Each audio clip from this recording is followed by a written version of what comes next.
Today in episode 101, I would like to spend some time sharing my website and other social spaces that I'm currently using to make my own teaching and learning practice more transparent.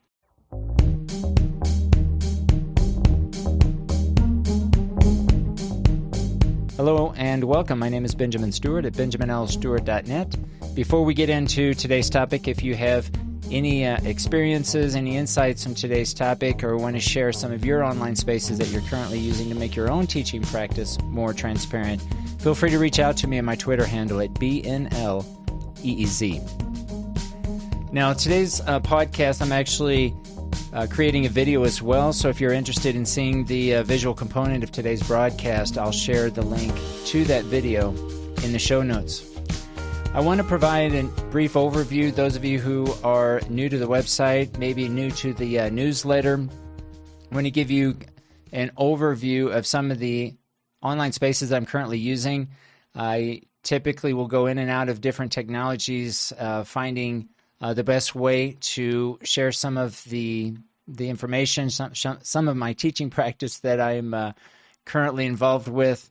And the website that I've created is designed to really host all of those links. It's a good starting point to see if you're interested in what I'm doing with my courses, podcast, newsletter, and so on. The website at benjaminlstewart.net is a good place to start.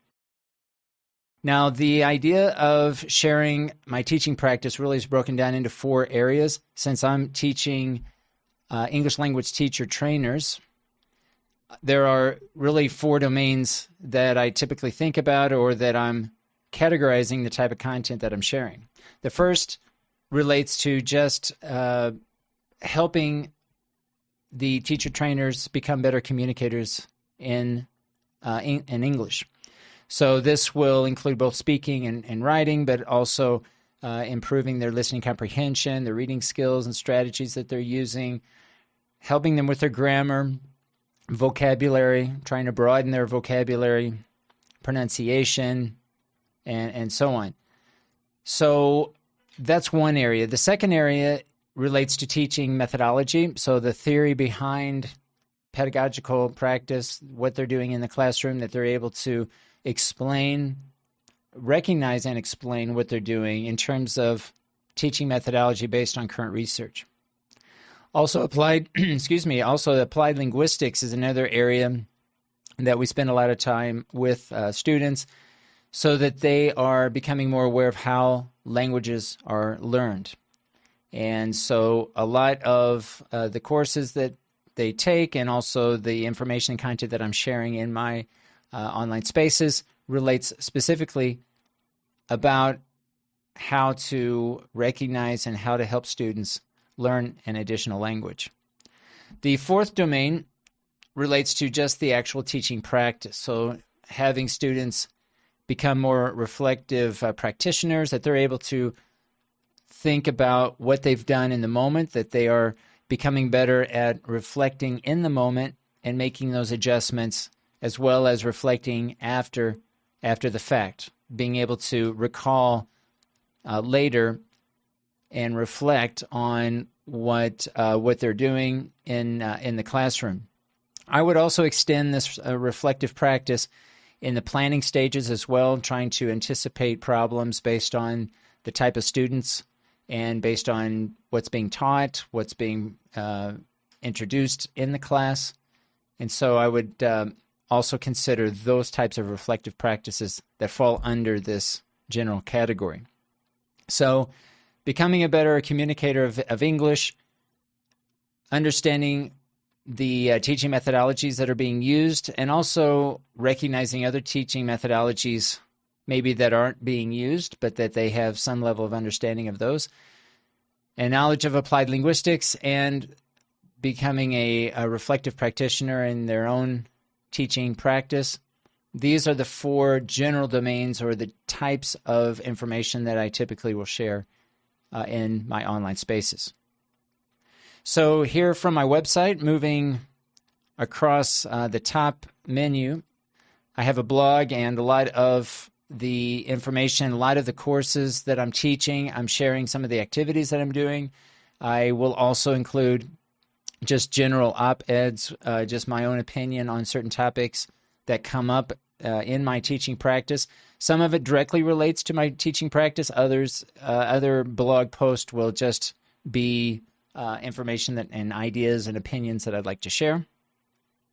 I also have a podcast. Here you can access the link, and you'll be able to access the latest episode and also prior episodes by also clicking this direct link to go to the Spotify page.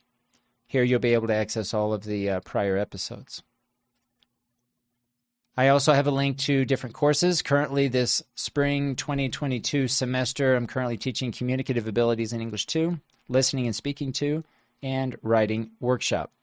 And so if you're interested, you can access some of the course information that I have set up, that I'm currently working on and working with some of my students. If you're interested in a free newsletter, feel free to click this link here and access and sign up for this free newsletter. Here I will typically each week share information and summarize some of my final thoughts and reflections for the week. So if you're interested, feel free to sign up. If you have any feedback, comments about basically anything that I'm sharing in any of my online spaces, feel free to reach out to me. There's a way to contact me through my website. You can also reach out to me directly from Twitter. My Twitter handle's at BNLEEZ, so feel free to share any feedback there. And if at any time you would like to be part of the podcast, if there's some experiences that you would like to share, if you're involved in research, this is another aspect that I have a lot of interest in. And so if you have some projects that involve research and want to share that information, feel free to reach out to me. I'd be glad to have you on the show.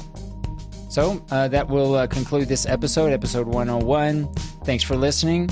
And again, feel free to reach out to me if you have any feedback about the information here that I'm sharing on my online spaces. My name is Benjamin Stewart at benjaminlstewart.net. Thanks for listening.